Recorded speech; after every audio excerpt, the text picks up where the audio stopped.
ومالكش انا بالذات وانت عارف السبب ايه. مش عايز اقولك الشر اللي فيا قد ايه. لو مش عاجبك سهل نعمله معاك احلى فيلم، نحطك في كابوس يبقى نفسك تصحى من الحلم، محطوط قدام بوز السيف وهو غرقان سم. ما تخافش سيبك تكشف كل دي قصص سمع ريكورد كابس. اطلبوا البوليس عشان خلاص جينا في المنطقة غلط. طب هو قلتلكوا قبل كده ما تحاولوش، وكل اللي بيقلدونا يرجعوا لورا. ما تحاولوش لان ما تقدروش، ومعلش ما تقفشوش لما اجي واقول لكم ان ده وهو هتتكلموا معايا بشدة.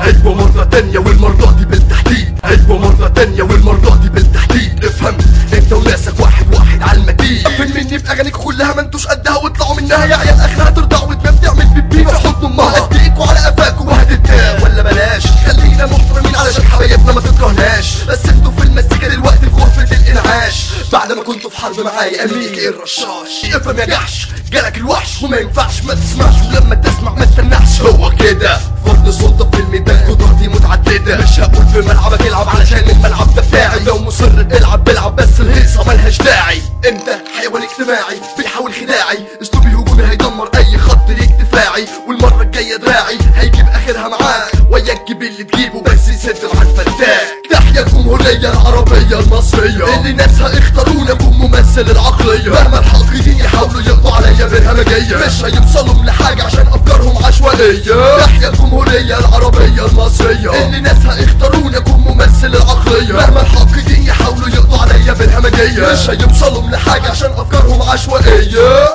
ايوه عشان افكارهم عشوائية مش هيعرفوا يقضوا عليا. اكيد طبعا والناس طبعا عارفين بتكلم على مين.